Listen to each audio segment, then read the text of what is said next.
At kaugnay po ng balitang yan, makakausap natin si Manila Vice Mayor Isko Moreno. Vice Mayor Isko, magandang tanghali. Si PR Arcangel po ito. Magandang tanghali po sa inyo.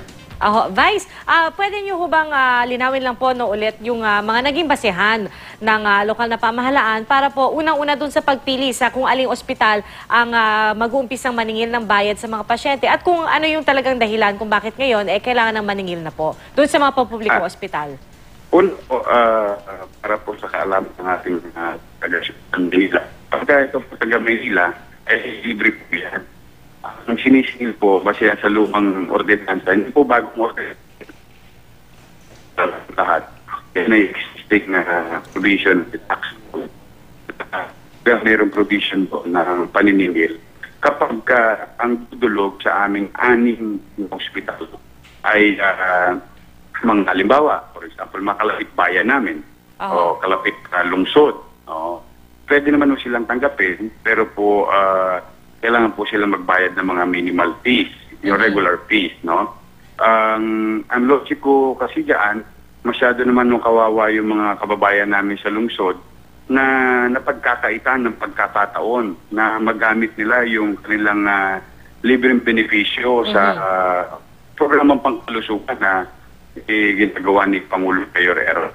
So, kaya nga po recently, ewan ko po kung naalala po ninyo, no? A few months ago, President Mayor Estrada issued orange card.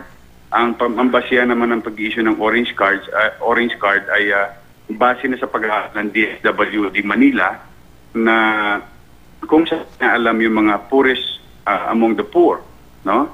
Poorest of the poor ang naging basihan doon.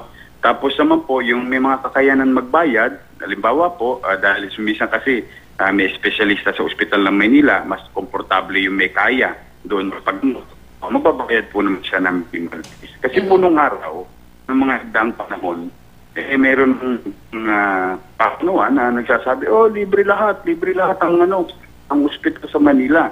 Hanggang sa naggapi po yung purpose, natalo yung purpose nung socialized healthcare. Nangyari nagkabaon-baon sa utang ang lungsod. Kasi yung halimbawa, bibigyan ko po kayo ng demographics, no? Yung halimbawa sa Mandaluyong, pupunta po sa ospital na Santa Ana. Hindi po dapat pinakikisabangan ng ospital na Santa Ana, yung mga taga Santa Ana.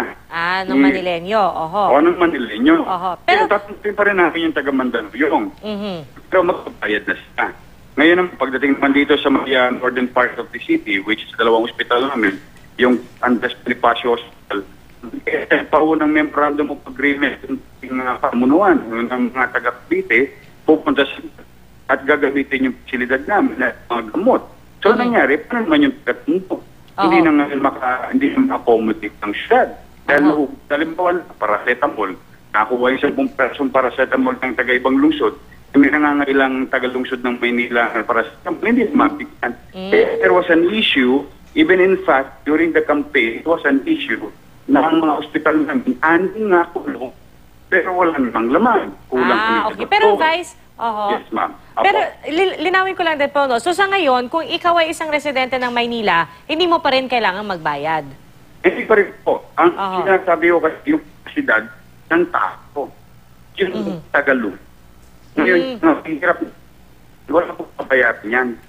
Liwanag po yun doon sa ordinansa na ito po lumang ordinansa na talagang nag-i-exist na po yan.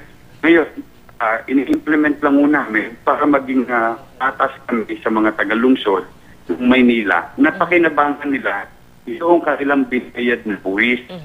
No? Kasi nakikinabang dati, taga-ibang lungsod. Ang Maynila lang kung kakaiba na may 6 na ospital sa 6 na distrito. And we have about 64 health centers also. So, malaki ang programang pangkalusugan ng lungsod, lalo na ngayon, prioridad ni Pangulo Mayor Erap Estrada na i-provide what is best for our citizen or community. Alright.